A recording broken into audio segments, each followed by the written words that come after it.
And we're live. Welcome, everyone. You're here with us for the Roundtable Managing Content Production at Scale. I have here with me today great content professionals that I'm sure you want to hear all about their work, all about what they do and how they scale their content production. Nice to meet you all. I'm here, Emilia Chagas. I'm the head of business strategy for Growth Hackers.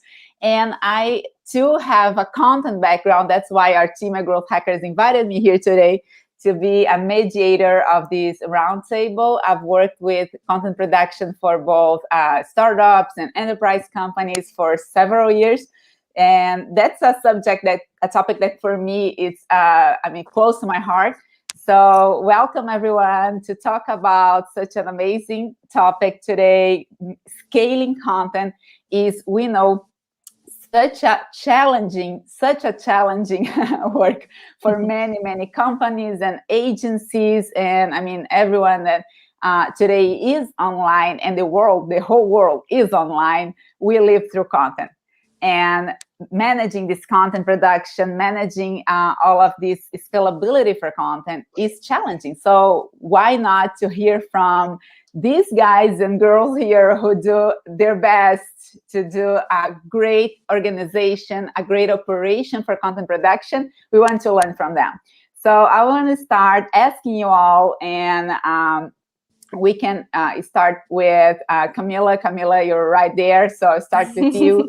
Can you please introduce yourself, tell us a little bit about what you do, your background, and of course, we want to know about your content creation process, your output volume, the number of people involved, and all of that.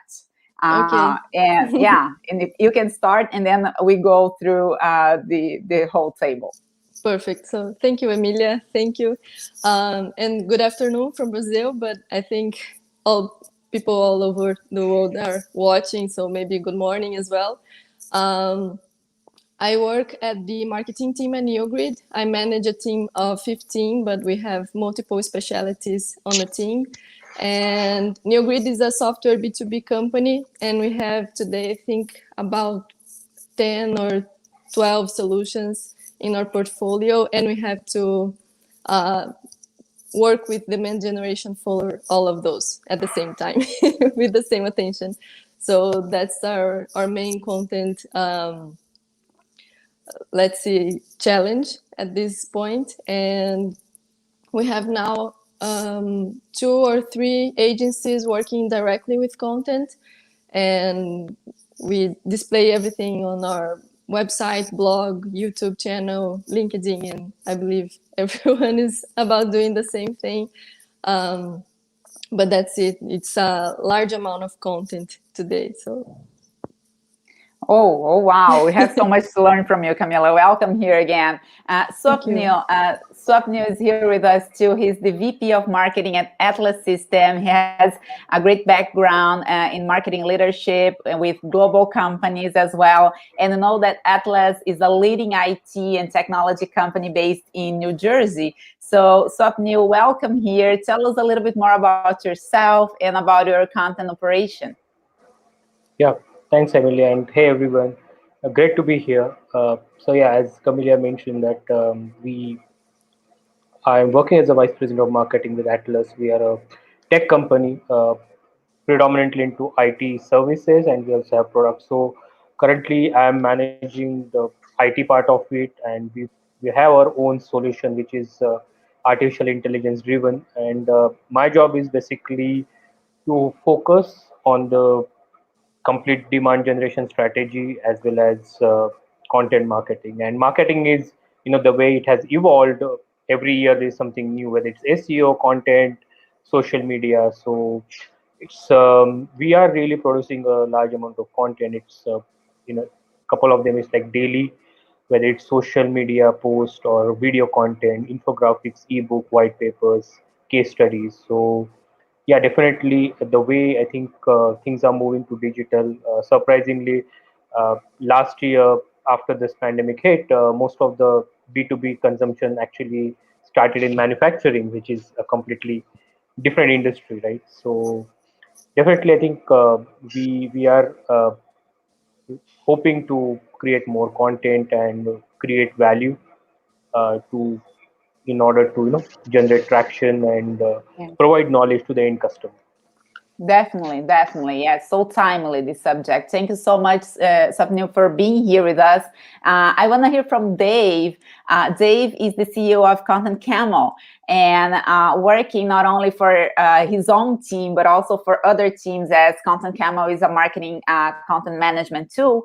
So, Dave, tell us a little bit about yourself, your background, and we know that you have experiences with content in several different industries as well. Yeah, it's really interesting. I come from a background that is, I'm a tech founder, and so I could bring sort of like the systems thinking and things like that to the growth and marketing realm. At Content Camel, I'm the CEO. I've sort of restarted, and we've got a small team, so we're just putting together all of the pieces. So it's a small team of like 4 or 5 folks, and we're just ramping up our content production. And I'm also an advisor to a couple of companies that are doing the same thing, right? That have the resources and they're putting that in place. And so I think it's really interesting to come at it from, we're successful if we're driving organic, right, demand and lead generation for our businesses, because we're fundamentally going to market a different way with Content Camel. It's the opposite of like the enterprise direct sales go to market that our competitors are going to market with. So that's interesting. But previously at Jama Software, which acquired my last company, I inherited like 10 years of content. So it was like a team of about 15, and with a lot of legacy content. We went through a rebrand, kind of all you can imagine, all of those things, right? And then obviously multi-channel. And the team was, focusing on ABM at the time, and as part of that shift, and we doubled, prices and ACV and things like that. So it's just a lot of moving pieces and a lot of content. And then before that, I actually was effectively the GM of another product that I sold, and was a public company executive. And so I had a large team, and that's really where I shifted over more to the growth side and saw, how effective, obviously, at the end of the day, the content is in the sales and marketing. Wow, that's amazing. Focus. Yeah. Yeah, looking forward to hear a lot more from this new go-to-market approach that you're describing differently than your competition, as well as the differences between managing a small team versus big enterprise team. But before we go deeper, I would like to introduce Mallory, who's also here with us on her moving day, I might say, and she's here. Thank you so much, Mallory. She runs the Amplitude blog, and Amplitude, if you work with product or software, you for sure know not only their product, but their content as well. Such a great content, and the blog is referred as one of the best blogs for product managers, right, Mallory? So congratulations for that, and tell us a little bit more about you and how you manage such a great online voice that is this blog. Yeah, so thank you for having me. At Amplitude, I'm really lucky that I came into a company where we already had a loyal blog following. And that's because we were putting out great content for years, really in-depth content that our audience, which at the time was primarily product managers, really trusted. And we actually have a lot of people just who go directly to our blog. Obviously, we're hitting social channels as well, but we have a nice sort of loyal following. As for my background, so I do run the blog and then associated content marketing programs. I actually have a background as a developer and a journalist. So for me, it's sort of like a perfect melding of my two interests, which is like how are we going to optimize the product and what is the editorial strategy around that? And that brings me here today. And I would say, as we're talking about scaling content production, Amplitude is a unicorn company. It's a hyper growth company. So I've been there for a year and a half. How we've been thinking about content and scaling that content production process is changing constantly because we're growing constantly, our needs are growing, we're expanding into new audiences. So even this week, I'm having conversations about like, hey, what can we do to be more effective in our output? So I'm happy to also learn from everyone here. Awesome. Thank you so much, Mallory. So I would like to start asking Dave about, from these different backgrounds that you mentioned, working in startup as well as big corporation, what are the key roles that you find constantly being attributed to a great and successful content team? Who should be there, right, from the start and as you grow?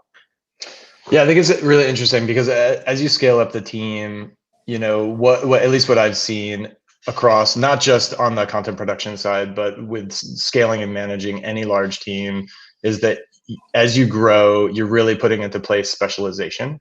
And so, you know, are you allocating and having specialized roles that can, you know, obviously expedite those functions and master those functions? And then are you organizing them into, you know, sort of thematic or like teams that are operating and can focus and go deep on in certain areas, right? And that's how you scale kind of like the small generalist team up to like a very large, high producing team. And so that means bringing together and having resources both in-house and we leverage external resources in, you know, for design, you know, obviously writing, but we have a process where we have people dedicated to outlines, right, and laying the groundwork for the writers, so you're not just putting everything on the writers themselves.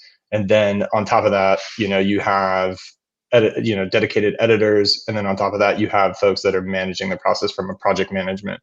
And so from an excellence standpoint and ensuring consistent output, we've really found that specialization and then growing these, like, you know, pods or groups of teams up that collaborate and work together has been effective in scaling our output. And so as you start to put those teams together from scratch, right, or expand your generalist teams, those are the key areas that we hire and look for, and usually start with outsourced folks filling in some of the roles, but having like the key roles like editor and project management internal. Yeah, totally agree. I think that's key, to have someone internally managing everything as you grow. And I mean, if you're here with us, please tell us where you're watching from. And if you have any questions anytime, I'll be happy to add your questions to the list that I have here with me. We have so many questions our audience has shared with us prior to this live session. So I do have a lot of questions, but I'd love to also prioritize some of the questions that come live. So please share your questions for these amazing content professionals here. Use the chat to do that. And I would ask the same question to Camila. Camila, I'm really curious about the 15 folks that you have in-house working with your multiple products, and and how do you manage that? And if you leverage from also outsourcing as Dave does? I think I can start saying about our structure 2 years ago. So we had a team of, I think, 6. And at the time we had 2 content producers and also managing a content agency. And at the time we noticed that we weren't able to write about everything, to be and really to cover all the ends that we needed.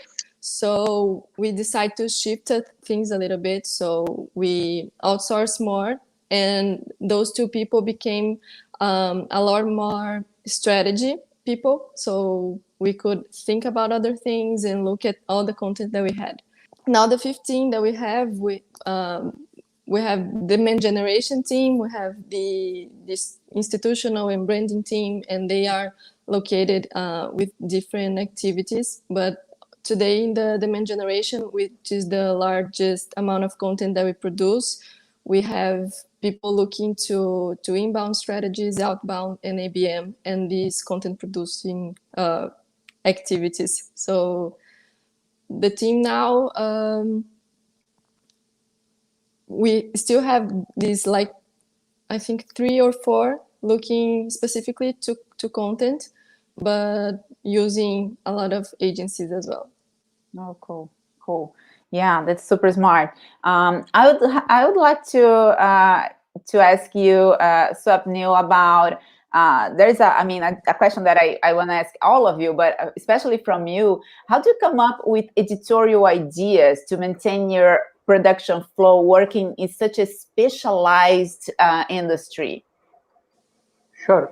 So we are the target audience that we have is very technical. You know, people like chief technical officer or a CIO, CTO, where you need to have a balance of the technical part as well as the generic business sense that we have to give. So one is definitely it's important to understand the internal ecosystem that we have, and then build on that, because until unless you are not able to there are so many jargons that we use internally, but that doesn't mean that your external audience is going to understand that. And tools are really important. Having I think one of the point that I would like to put out is having the right team is essential, because whatever you are creating, you need to translate that to the right audience. And definitely understanding the state of the industry is important to leverage whatever you are writing. So one of the thing what I was telling, like we have a solution which is AI driven, and artificial intelligence is such a big word, and Yeah. it's becoming so, you just type AI, and every small app now you put on your mobile is AI powered, right? But it is very diversified. That artificial intelligence has so many stages. So understanding what you are putting it is extremely important. And not here, even in my previous jobs, I had seen that what exactly you want to translate is important. Like before I joined here, I started my career in London, then moved to Europe, and then came to US, and then I was actually working for a private equity firm where they were acquiring companies, and then I was actually going to those companies and uh, taking care of their marketing. So which includes companies like telecom, companies like CBD oil, SaaS products, CRM. So the diversification of this industry, what I had seen, only one thing which was fundamentally same, that how easily are putting the content to your audience. And specifically I have worked in mostly in B2B domains, so it is essential to know what you are putting. And one last thing I want to mention is, in last 2 years, there's a Netline corporation who has done a research that the consumption of B2B content has increased by around 22%. So you can understand that there are so many people who are interested to read, but the key is how you connect with them in the right way. Yeah, Mallory, I would like to ask you the same question, because I think you have a different challenge there. That is, you've been putting such great content for years out there, and the blog has such a reputation. So how do you keep up? That's a great question. Sometimes I feel like I am the person who becomes the bottleneck, because I care a lot about editing and making sure that, we're not putting out marketing BS. We're putting out content that's actually actionable and helpful. And, it can help someone who is super experienced in the field or someone who's totally brand new. But when I first started, even though I had been a developer before, I thought I knew product analytics, which Amplitude specializes in. It turns out there's so much that I didn't understand, so many in-depth concepts that, our audience knows and they expect us to know about, but like me coming in as an editor, I don't have that deep ingrained knowledge. So what I've done to sort of scale out the quality is working with our internal team to kind of identify those subject matter experts. Who is it that knows a lot about data management or data governance, or who could really speak to customer retention? And then I have to do sort of the work on the inside, where I'm like, grabbing a virtual coffee with that person and like, hey, that's the journalist in you working, the reporter side of you, building your sources book. I know, I'm like, nice to meet you, by the way, like, and so I have gotten a lot. I've gotten a lot of input from our internal team about, the concepts and what is accurate versus what's not. But I would say I kind of developed over time a certain process where, if we had a blog post that needed to be written for whatever reason, like let's say about this topic, data governance, and, I might have an external contractor write that, but I don't know the in-depth details and nuances of data governance. The contract writer, they can research all they want, but if they haven't been a data scientist, they're not going to catch the nuances. And I'm terrified that I'm going to put something out on our blog that's going to miss those nuances. Our audience is going to see it. They're going to screenshot something, put it on Twitter and say, Amplitude doesn't know what they're talking about. and it's, this is what they specialize in. So the process I've sort of developed is, identifying those people on the team who know a lot about these subjects and sort of pairing them with a contract writer, with a ghostwriter. And I can sort of make the case to them like, hey, if you just talk to this person for half an hour, they'll write this in your name, in your voice, with your perspective. If you can give a review of it later on, we'll publish it on our blog. Like, it's all your perspective, your thoughts. You just don't have to do the actual work of doing a lot of writing. Then you get to go to LinkedIn and say like, hey, check out this article, check out these thoughts that I put out there. So I try to make it like a win-win for everyone all around, a win for our audience, for the subject matter expert, and for me at the end of the day, who's trying to make sure we post quality at scale. That's awesome. That's a great suggestion here. There's a question from our audience here, Hilda from Morocco. She is asking something that Dave, I think you would be the right person to answer this. She works in a virtual event and has 6 different customers and customer segments. And what could be the split to get better engagement between these different segments? That's her question. We can include her question soon here on the screen, but yeah, there she is. So if you have any input on that arena, Dave, on how to get a better, how to manage these different segments at once. Yeah, that's definitely a challenge. A lot of our customers are serving a lot of different segments as well at Content Camel, and so we see that come up and how they diversify their content. I think it depends on the size of your team, right? And whether, I think you have to take a hard look at can you really support fully all of those segments or client categories? And if you can't, I would suggest do, a quarter or half of those really, really well, right? Like pare it down and just try to find some common threads and through lines, with a narrative that serves the broad base, right? Maybe that's top of funnel content that serves the broad base of your segments, but really go deep on some that are producing, right? Like who's converting, who's more motivated to buy, right? Essentially. And really focus on those and then build your team up from there, right? Like just success will breed obviously more success, more resources that you can put in and grow and sort of kind of like earn the right to tackle those other segments or categories more deeply. It's probably not what management is asking for, in your role, but if you can find like the common through line, so you have some coverage, again, probably top of funnel across all of them, but really operationally like go deep on the few that you can really tackle until you can scale your team up. Yeah, and sometimes even when she's going to tackle some of them first, prioritizing the most profitable ones, maybe that will help management understand.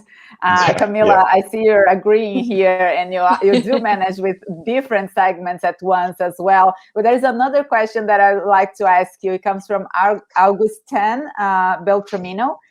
He asks, how much importance do you give to SEO when creating content? This is such a changing, over time topic. All the time. Of course, you give importance to SEO, but how much and how do you do it across all of the changes the algorithms have been having over time, and how do you tackle this subject? So first, with good tools to help us, of course, but looking at SEO not only through content, but also with the technical part of it. So having a good website, a good platform, so we can know that everything is loading correctly and we have good performance. So I believe these are the two things that has to always walk together. We can separate those two. And today at NeoGrid, we have a team that looks specifically for the technical things and the performance and the website behavior, and also looking at content and SEO, of course, looking at the keywords and how these things are performing. And regarding the pages positioning as well on Google search and all other searches, we always look to content with the intention of posting regularly, and also having a lot of diversification of content regarding the same subject. So we get different point of views, and at New Grid we developed an internal campaign, which is Content Hero. And those more technical subjects that sometimes is hard for us to talk about or write about, we have our specialists write this for us, and then we get that editing and look to SEO and other things as well. Yeah, that's great. That's exactly what Mallory was mentioning before as well. How to bring these these experts in to the content production and make them excited about it. Also, I would like to ask you, Swapnil, about this next question that came in from Diego Leines. We were talking about SEO, but we know that ads also play a certain role here when we want our content to reach more people. So do you look into paid advertisement for your content, and how do you do that? Do you believe in an average that would work for an industry or not? Yeah, definitely. I think that's important to understand the balance of your organic results as well as paid results. It depends again. What are you, a startup or your established corporate? What's your budget? How much your CMO or a VP is actually approving, or the board or CEO is approving for that. Having that balance is important. But yeah, any type of paid advertising is helpful. It brings traction to your product or services. In terms of what should be the budget, it again depends. Are you selling data server, or are you just selling a shaver, right? One is costing maybe a couple of $100,000, and just another one is just costing you $100. So plus required to understand that what's your goal, where is your audience. A Facebook ad is going to cost much lesser than a LinkedIn ad. So definitely you need to understand that where is your audience, and based on that define a roadmap. Because it's essential to uh, the channels that you are using. Like 10 years back, everyone was using Facebook, and now everyone is using Instagram. So the social media channels or any media channel when you are trying to reach out to a customer is going to change, is definitely going to evolve, and you just need to understand where your audience is hanging around, and in this way you can target them. And at my focus is always at Atlas. What we do is we have a good balance of paid advertising as well as organic search. Like SEO, we spend time creating the content which is going to show in the search, but we also understand organically anything you want to build is going to take time. And specifically when it matters that each lead or each prospect is so valuable that you don't want to wait for so long. So I think it's good to have that conversation with your team, with your bosses, understand the objective for your organization, and then take things forward from there. Awesome. Thank you so much for this. I thoroughly agree. I think that's a matter that should be looked into deeply, especially using your metric dashboard first before you take any decisions or go blindly investing in ads. Definitely. We touched the subject in the beginning of this conversation, of this roundtable. I would like to go back to that, but digging a little bit deeper. I understood that all of us are doing a little bit of outsourcing here or there. No one is doing like 100% in-house, but we're also not doing 100% outsourcing. But what is the balance? That's my question, as well as what are the learnings from you guys? What have you done wrong in the past that you wouldn't do again? So our audience can understand how to manage different outsourced content options that are out there. Anyone who wants to take this can start. I could start. So I think something that I have learned, I think so outsourcing, let me just say, outsourcing can be great, can just free up a lot of bandwidth from your team.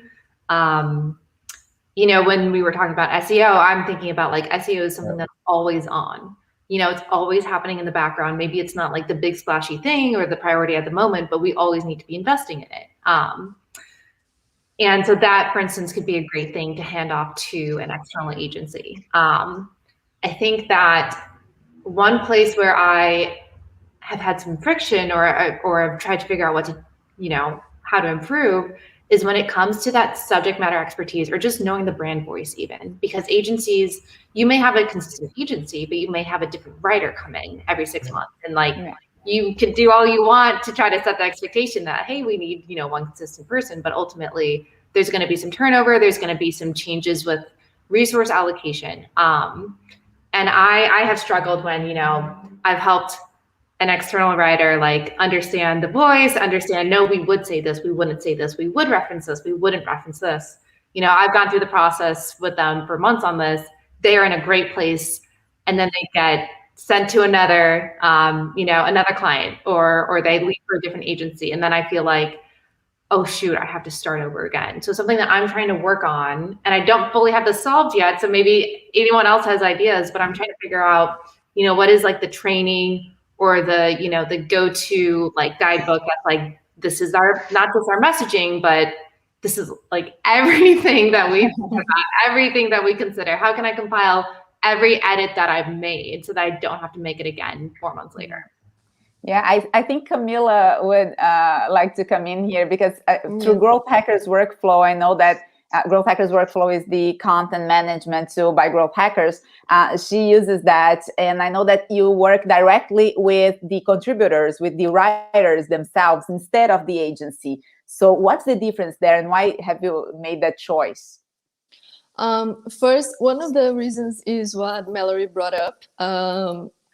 I think 1 year ago we had like a big agency and we had this same issue. So a lot of turnover. Once we get someone writing the way that we needed and it was perfect, the person leave the company and we had to start all over. So we decided to move to smaller agencies and to arrange the contract in a way that we have a specific person always writing for us.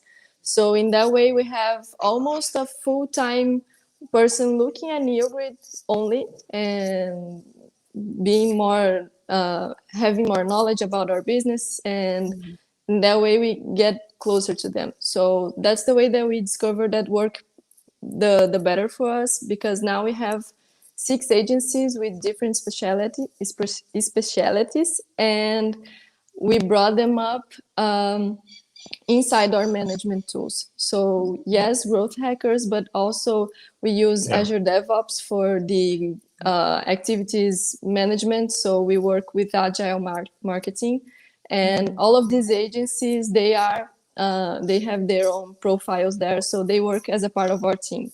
So that's the way that we found to work and manage this a little bit closer and better. Awesome. Dave, do you have any input on this subject?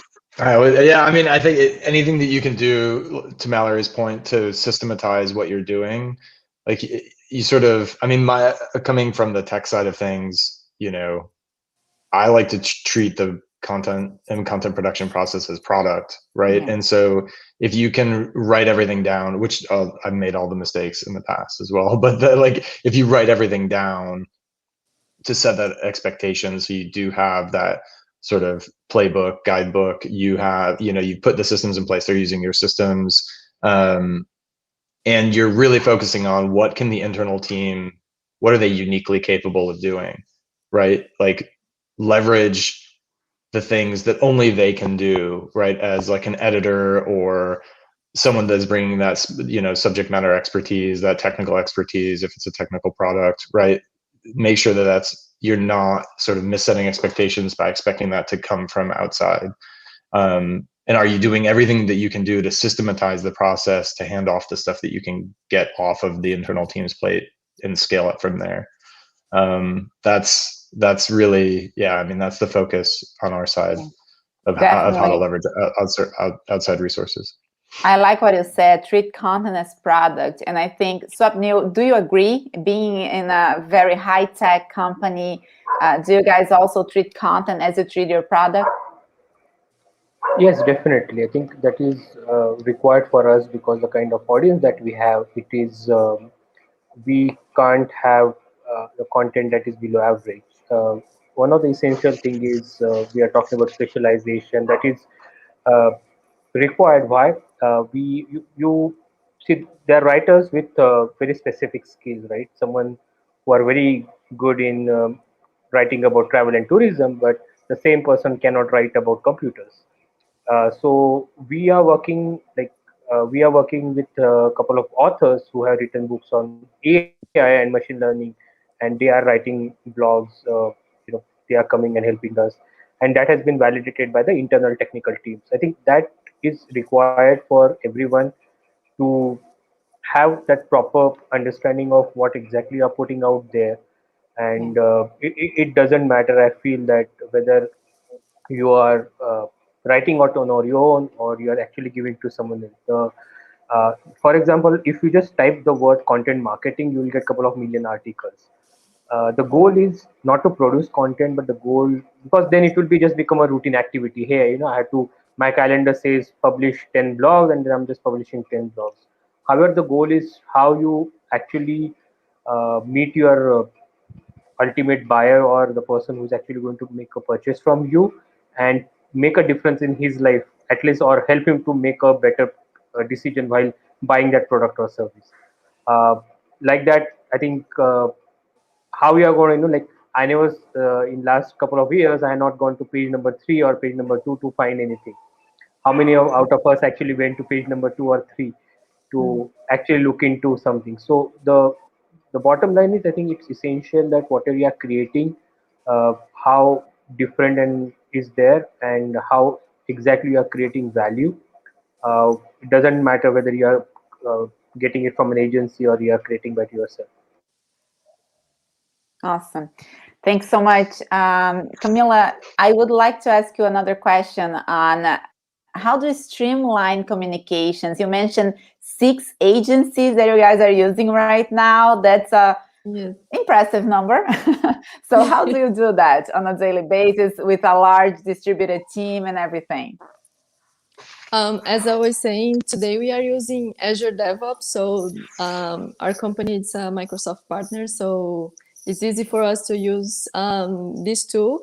And they have profiles in the same platform, so our team is directly connected to them. So the same way that I can assign any kind of task to my team, they can assign the tasks to the agencies, and they can understand the level of priority that the issues have. They can follow up with everything, and I think the end point and the upside of this is that they have the full context of what we are doing, and they know each part of that they can bring to the table, and they can contribute to our system. So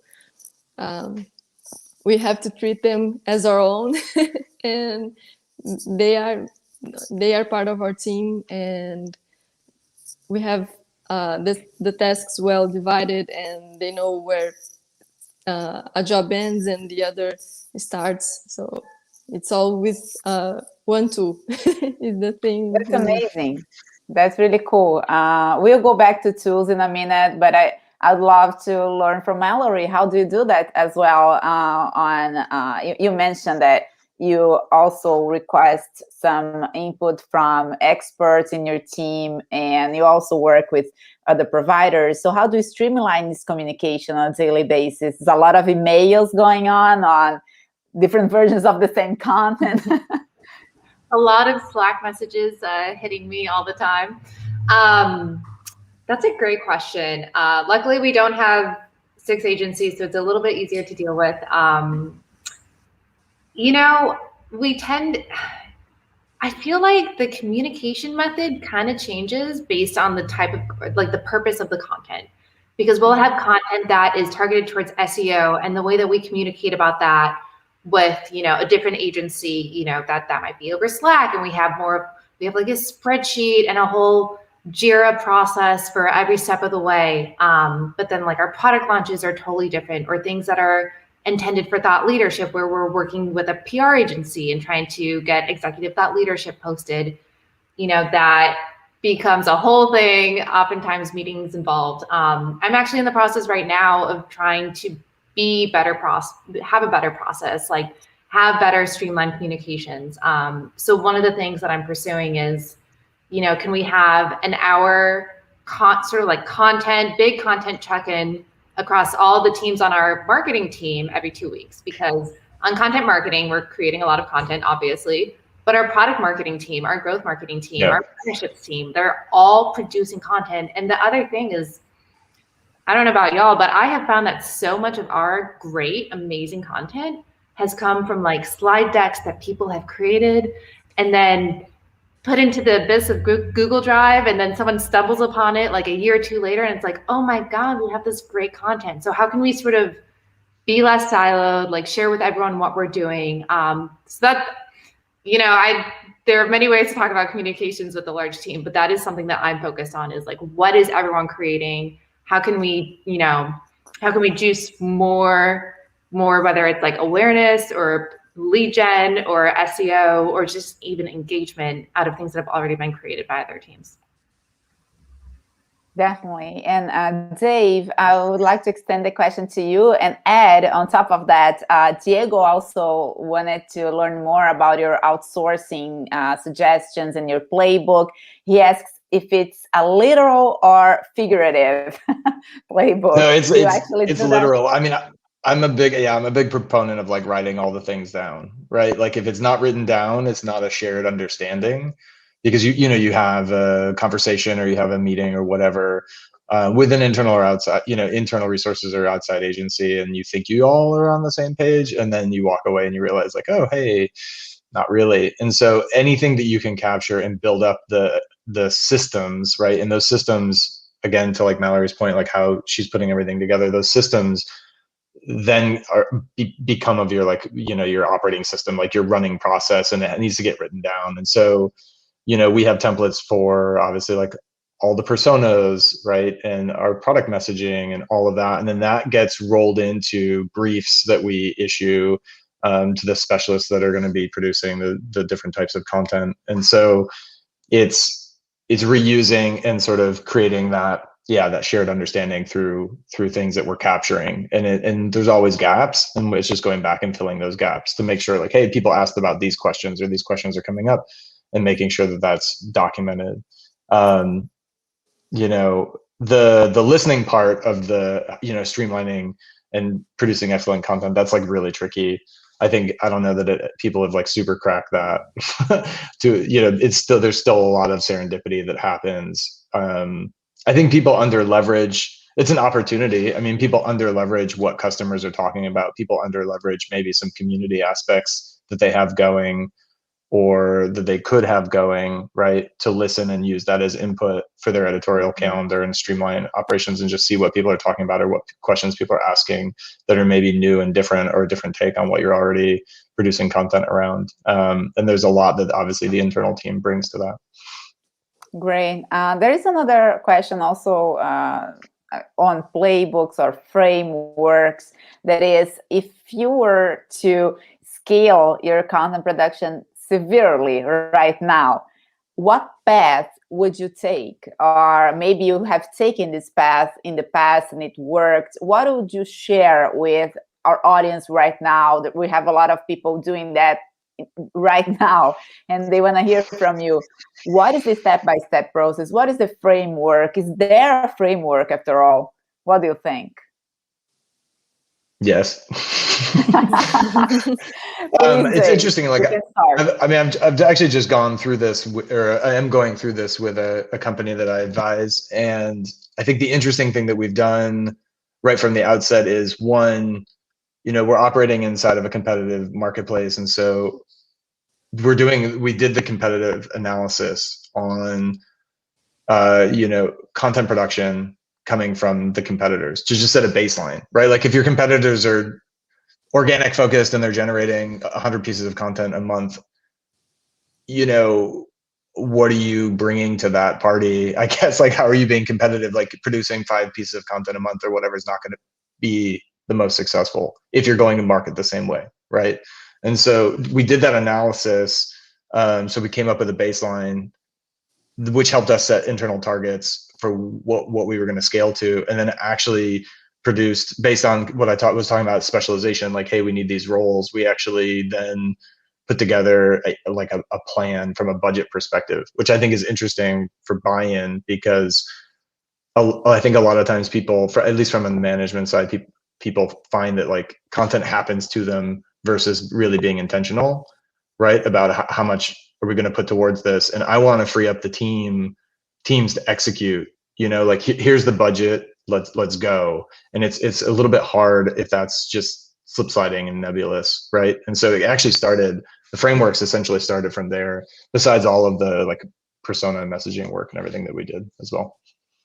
That's awesome. And how about you, Mallory? If you were not working for Amplitude and you were working for, let's say, another tech company in another industry, and they want to have a powerful voice such as Amplitude does, what path would you take to build all of the assets that you actually found when you first arrived and that you helped keep building? Yeah, I think it's all about the customer journey, and trying to think about where they are on that path. And that goes back to what Dave was saying earlier, about treating content like product. When you are developing a product or a website, you're always thinking about, who is my audience here? Where are they coming in from? What knowledge do they have? Maybe they have no knowledge and we need to help them figure out how to use the site. We need to make it really clear what you do next. What does that look like for a repeat visitor, for someone who's created an account and logged in? This is my development background. But content is very similar. So can we think about content programmatically? That's what I would advise if you're going in new and you're trying to, make a splash, do something really effective. There are all these pieces of content in the customer journey. So the first time that a customer or a potential customer interacts with your brand might be because they go to Google and they type something in. Okay, so you've got the SEO blog post, or maybe the SEO blog post with a video that's targeted for that search. Great. How are you going to keep them coming back to your site? Is it that there's a downloadable, like, hey, here's a related worksheet. You've just learned about this topic. Download this. Okay, great. They filled out a form. Now they've got their information. Now you can send them a follow-up email or other ways to engage with them. I think there's something else to be said for, when it comes to certain topics, you need like 5-mile-per-hour content, 10-mile-per-hour content, and like 60-mile-per-hour content. So, at Amplitude, we might have content that, for people who've been in the product space for 10 years, like, this is suited for them.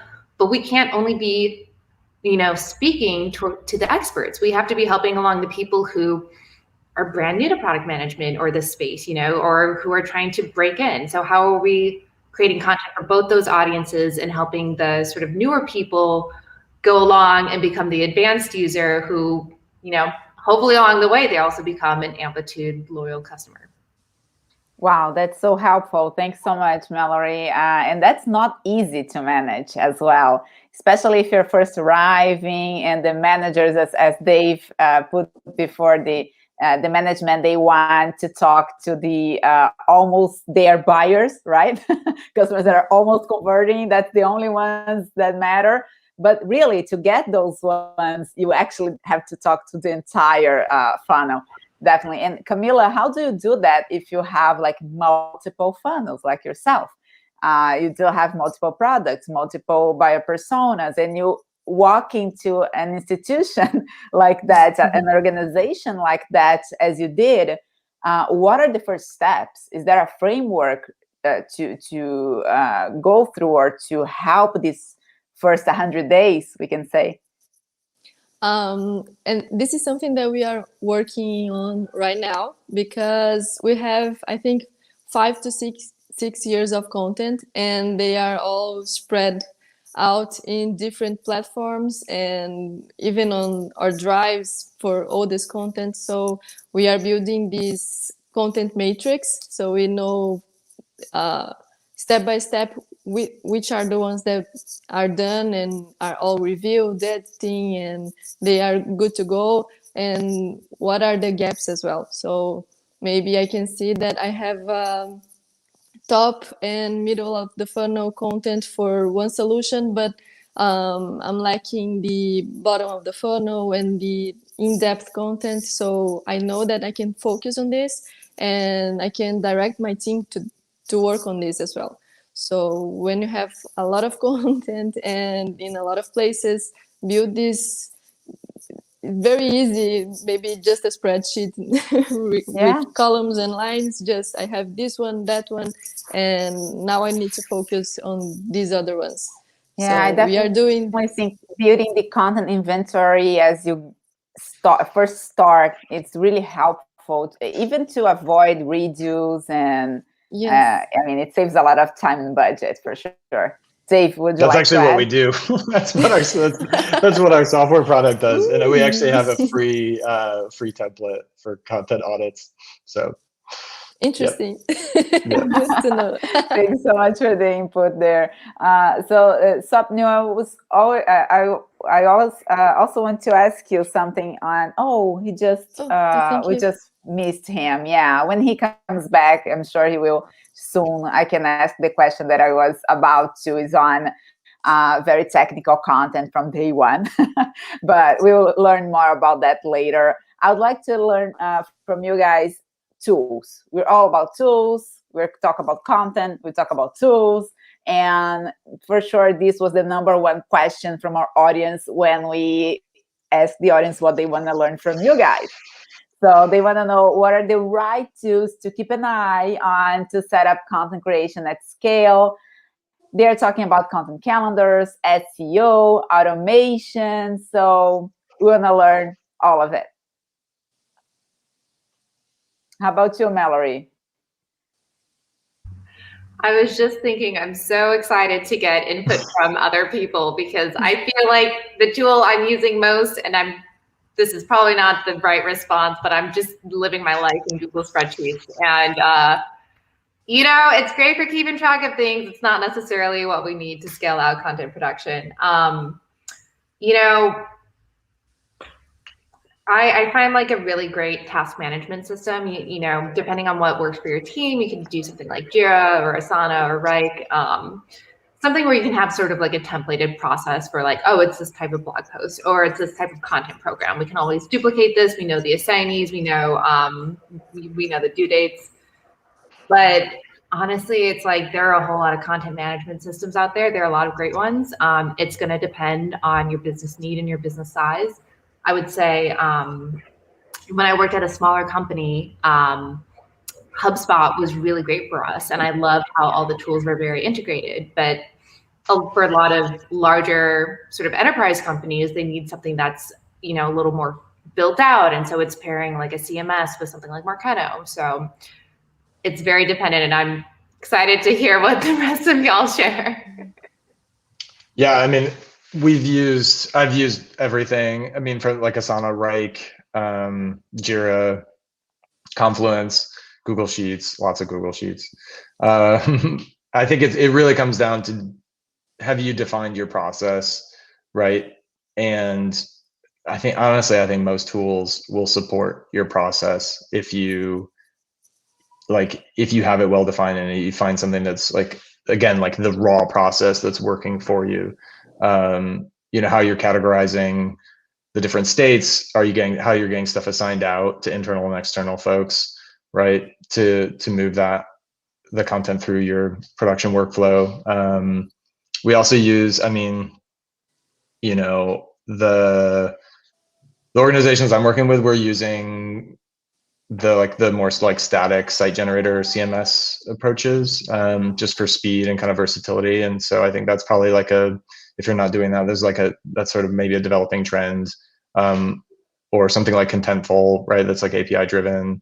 It's more technical. I think in marketing in general, I think there's a missing area for like technical folks to play in. Like, I'm a strong advocate of having very technical people that come from maybe like a pure development side to be participating in the marketing organization, rather than maybe a marketer that's like slightly technical.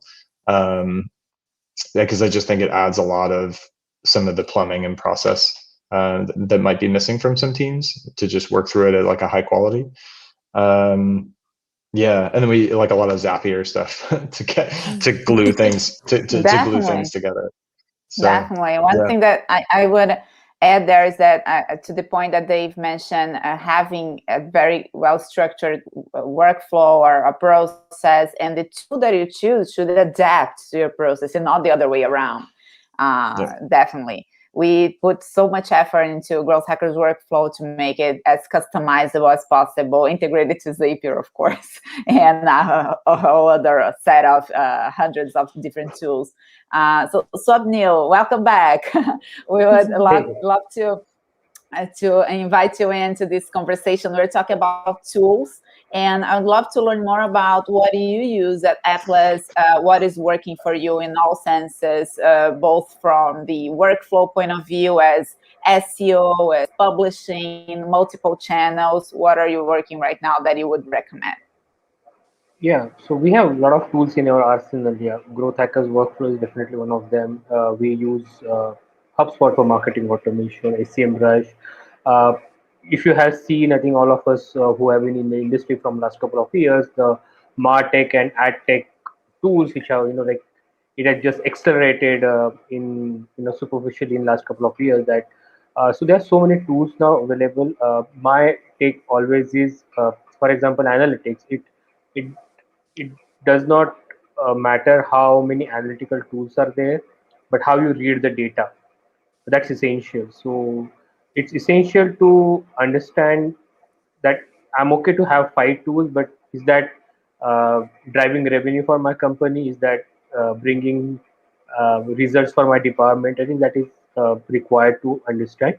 But of course, there are, if you have the bandwidth, if you have the team to brainstorm those insights that's coming from the tools, yes, definitely, I'm all up for that. That yeah, we can use multiple tools. So definitely, for example, SEO, we have tools like Ahref or SEMrush, social media, and now if you go, you have for Instagram analytics, you have different tools. Facebook, you have different tools. So definitely, there's like you cannot work more than 5 to 6 tools at one point. I don't think so. It's you would have that much bandwidth.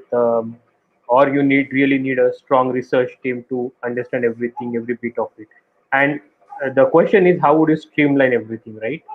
If you have so many tools, then eventually your CEO or your management will fed up and they'll say, hey, I'm just confused with so much data that you have. So I recommend, at least in Atlas, we have less than 10 tools, which is actually helping us. And yeah, uh, anything which is from content production to execution, I think it's better to have uh, tools which is going to help your particular domain or industry rather than just generalizing it overall.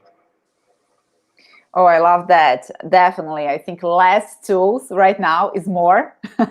Don't you feel like that? Like less tools is more in marketing? Oh my, we have so many options, and it can easily become a bottleneck if you're using several tools with a team, like several people using several tools. You end up having more troubles than not. So Camila, would you add anything on that? Any tool that came to your mind as we were talking?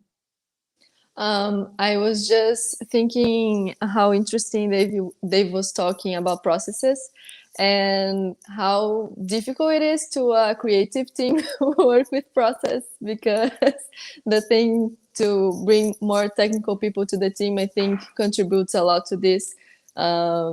Creative people a lot of times are creative in everything, even writing the folder names. So it can be interesting, let's say.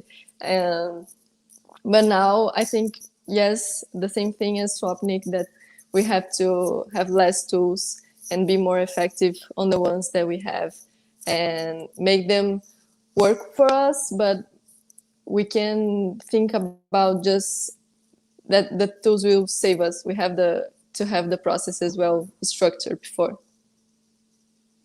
That's great. Thank you so much for contributing, everyone. Our time is almost there. We have to say goodbye. Unfortunately, this hour, for me, it was like I blinked and we're here.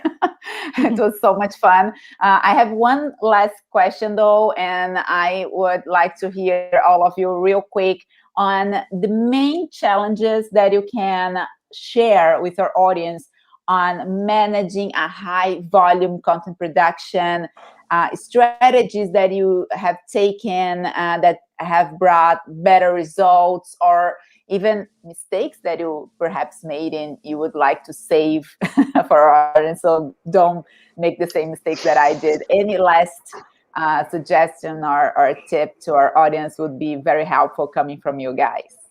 And Yeah, anyone I who can would take like that. to start. Okay. Yeah, I can take that. So I think repurposing the content is essential. So if you are creating a video, how do you, turn that into a blog with an infographic or an ebook or anything that, your cheat sheet, for example. So that is essential. And second is, when you are creating so much content, how do you quantify the result? Because it's very difficult. If even if I'm getting 50,000 views, does it mean that I'm producing a good content, or it's just a trending topic? So I think that those two things are essential. My recommendation to everyone who is actually producing content is, try to repurpose the content rather than keep working on new ideas, because your fundamental value of the product is going to remain the same. The USP is going to remain the same. So see how you can repurpose that and utilize it. Yes, and that was our mistake in the past. We had a lot of written content and a lot of blog posts, but little videos and podcasts and everything. And that's exactly where we are right now. So repurposing and looking at everything we have and how we can, because different people think differently and they absorb content differently as well. So we have to diversify. Awesome. Yeah, I think Any last input, Dave and Mallory? I mean, I would just add, don't shortchange strategy. So I think a lot of people get caught up in the doing of it, right? Like there's like so much tactical stuff to do. Make sure that you are staying obviously ahead of the team, but don't shortchange strategy. When we talk about repurposing content, that's super key. But are you stepping back and looking at how that all ties together, right? So that you can communicate a common strategy. Everybody's going to work more effectively if they're working from, again, like the same playbook, which that is figurative, like the strategy around how you're executing. And so hit pause, get it kind of all aligned before you really try to like ramp it, right? You can't scale something that's completely out of control. So just try to nail it and then scale it, right? I love that. Nail it and scale it. Yeah, I would say my advice is very similar. I think there is some key things to focus on.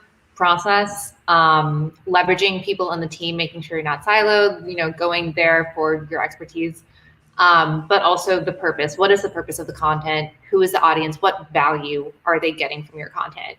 Because you can't just put content out there and say like, oh, right, this is going to work. People are going to love this. You need to understand your audience, know where they're at, and know why is your content going to be immediately useful and valuable to them. Thank you so much, Mallory, Dave, Swapnil, Camilla, and your teams at Amplitude, Content Camel, NeoGrid, and Atlas. Congratulations, you guys. This was our roundtable, Managing Content Production at Scale. I'm Emilia Chagas from Growth Hackers. It was so good to have you here, as well as Hilda, Diego, Blank, Rafaela, Augustine, and all of you watching live. Good news, this is recorded as well. You can rewatch. I took so many notes. I definitely will watch it again to take even more notes and put all of that into practice. Such actionable content. Thank you so much for sharing all of these insights with us, everyone. And see you next. We will have more roundtables like this one coming up next Thanks, everybody. month. Bye-bye. Thank you. Appreciate it. Bye-bye.